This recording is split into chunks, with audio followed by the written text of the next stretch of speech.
ठीक है हमने। क्यों परेशान होती हो? देखो हम करते क्या है इसके साथ। अहमद कहीं का यानी फोन करवा रहा है अपने दोस्त से। ये पकड़ो भाई।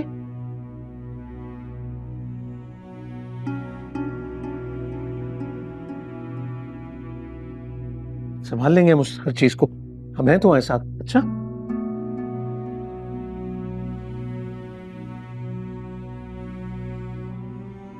यार तूने समझाने की कोशिश नहीं की उन्हें। और मन्नत क्या कहती है? यार वही जो उसके भाई ने कहा था।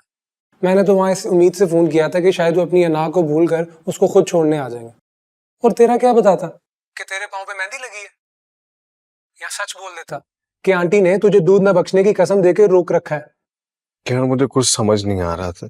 कुछ करे यार। मैं मन्नत के बगैर जिंदा नहीं रह सकता। और मन्नत के साथ तो आंटी तुझे जिंदा नहीं रहने देंगी। दोनों सूरतों में तेरा बचना मुश्किल है मुराद। अब तू ये फैसला कर ले कि तूने बहादुरी की मौत मरना है या तूने एक बुज़दिल आशिक की तरह मन्नत की याद में सारी जिंदगी रोते हुए गुजारनी है। गॉड ब्लेस यू यार। मैं अब तेरी मजीद कोई मदद नहीं कर सकता।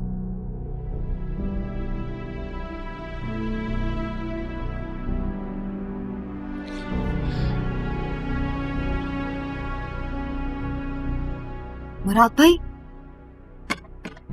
मुराद भाई दरवाजा खोले।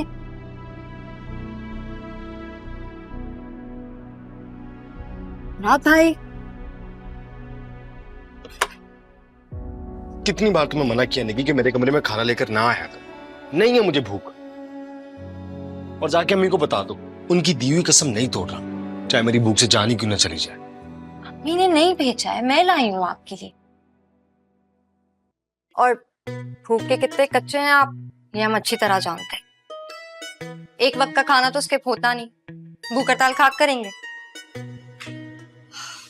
भाई इस तरह कमरे में बंद रहेगा, आप अम्मी को उनका फैसला बदलने पर मजबूर नहीं कर सकते। क्यों नहीं कर सकता?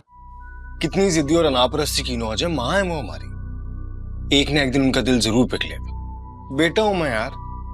मानता हूं कि अभी वो गुस्से में है, लेकिन अपने बेटे का घर तबाह होते नहीं देख सकेंगी वो। मुराद भाई आप अपना घर और वक्त दोनों बर्बाद कर रहे हैं। आप जरा नीचे जाकर देखें कि आपके आगे पीछे हो क्या रहा है। सुबह से नुजरत आपे और शौकत भाई अम्मी के साथ सर जोड़े बैठे। उनका बस चले तो आज के आज ही मन्नत भाभी को तलाकनामा भिजवा कर फारिग कर दें। और भाई प्लीज किसी खुशफहमी में मत रहिएगा। अम्मी को किसी के आगे झुकना पसंद नहीं है, उन्हें दूसरों को झुकाना खूब आता है।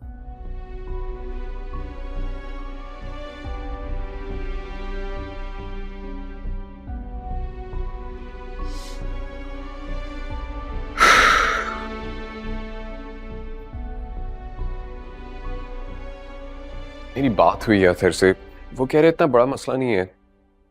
एक्चुअली रात की अम्मी को बुरा लगा था कि वो यहाँ मन्नत के साथ स्टे कर रहे हैं। उनसे इजाजत लिए बगैर आया था वो यहाँ पे। अच्छा तो हमारे घर में भी इजाजत के बगैर ही घुसा था वो नामुराद, चोरों की तरह आधी रात को दीवार फांद के। ऐसा ही है ना? तो फिर उनकी तरबियत में खोट हुआ ना। हमारी बच्ची को क्यों टॉर्चर कर रहे हैं, क्यों ब्लेम कर रहे हैं वो? भैया मेरी बात सुने। भैया दोनों ना समझ हैं, जज्बाती हैं। नई नई शादी हुई है उनकी, और वैसे भी एक दूसरे से मिलने के लिए उनको किसी की इजाजत की तो। एक मिनट सबिया, हमारे घर में दाखिल होने के लिए, हमारी बहन से मिलने के लिए उसे हमेशा हमारी इजाजत की पेश की जरूरत रहेगी। भले ब्याह दिया हमने अपनी बहन को, लेकिन वो पहले हमारी बहन है, इस घर की बेटी है, उसके बाद किसी की बीवी और बहू है। सुन ले सब। ये सब आप हमें क्यों सुना रहे हैं? और ये कौन सा वक्त है मन्नत पे अपनी मिल्कियत साबित करने का? शादी हो गई है उन दोनों की, मन्नत को अपने ससुराल में होना चाहिए। अरे तो नामुराद लेने क्यों नहीं आ रहा उसे? इसी बात पे तो झगड़ा है बड़े भैया। मन्नत जिद करी है कि मुराद उसे लेने आए, और मुराद और वो नामुराद कहीं दुबक के बैठा होगा अपनी अम्मा के डर से टोकरे के नीचे, बुज़दिल कहीं का। भैया प्लीज, मुराद इस घर का दामाद है। आप कम से कम मन्नत के सामने तो उसके शौहर को बुरा भला मत बोला करे। जैसा भी है, आपको नहीं भी पसंद है तो उसका शौहर। अरे इसी बात का तो रोना है सबिया। हमने ये सोचकर हामी भरी थी कि मन्नत को एक खानदानी माहौल में असर आएगा, माँ और बहनों की कमी से जो खला उसकी शख्सियत में रह गया है, उस हरे भरे घर में जाके पूरा हो जाएगा, यही कहती थी ना तुम। क्या हुआ? ठीक है, मानते हैं हम, ऊंच नीच हर घर में होती है। आजकल की बच्चियां बहुत मुश्किल से एडजस्ट कर पाती हैं ये जॉइंट फैमिली सिस्टम में, लेकिन अल्लाह, इतना नीच, घटिया और कमजोर निकलेगा? 2 दिन में असलियत दिखा दी उन लोगों ने। अब्बासी ने कहा था कि हाँ करने से पहले इस्तिखारा करवा लो, लेकिन जल्दबाजी में नहीं मानी हमने उसकी बात। जरा बराबर भी अंदाजा होता ना, हम कभी हाँ ना करते। और सबिया, हमारी मन्नत के लिए रिश्तों की क्या कमी? भैया, इस रिश्ते से इनकार करना कोई इतना आसान नहीं था।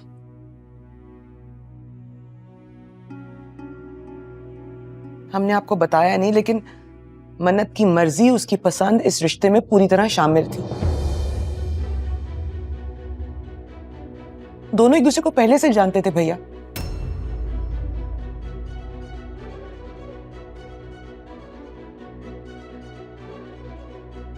मना किया था उसने आपको बताने से। अब बोले किस तरह हम कर सकते थे इस रिश्ते से इनकार? आप जानते नहीं हो उसकी जिद को।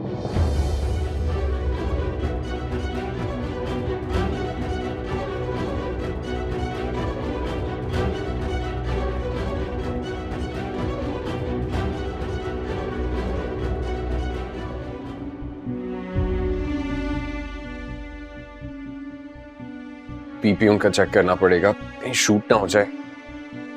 मैं देख कर आता हूं।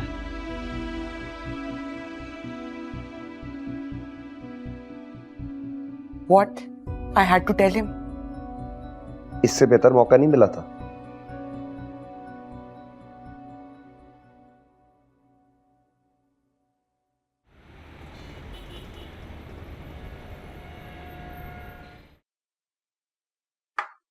नजर ही लग गई है हमारी खुशियों को।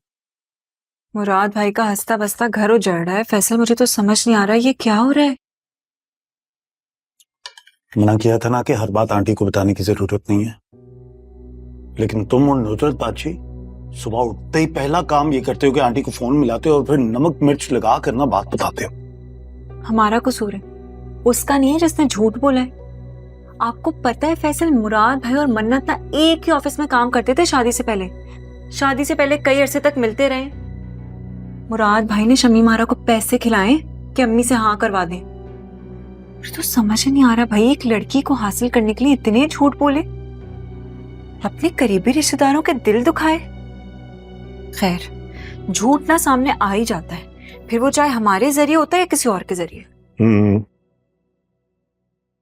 कि तुम्हारे नुसरत आपी और शौकत भाई है ना, अच्छी तरह जानता हूं मैं उनको। खुदा ना खास्ता मुराद की तलाक करवा के छोड़ेंगे।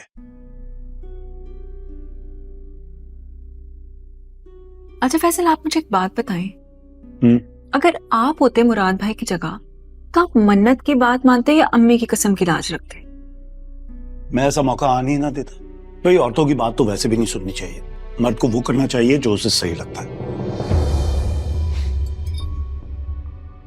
क्या आप कह रहे हैं फैसल? आपके व्यूज कुछ ज्यादा चेंज नहीं हो गए? भाई, बदलने होंगे ना, आगे नहीं बढ़ना कि पूरी जिंदगी कुएं के मेंढक की तरह बैठकर औरतों के माथे के बल गिनते रहने। मैं तो मुराद को भी ये कहूंगा कि भाई उसे वो करना चाहिए जिसमें उसे ज़हनी सुकून मिले, चाहे उससे तुम्हारी अम्मी नाराज हो क्या भाभी। और मर्द को इमोशनल होकर नहीं सोचना चाहिए, बल्कि प्रैक्टिकल होकर सोचना चाहिए।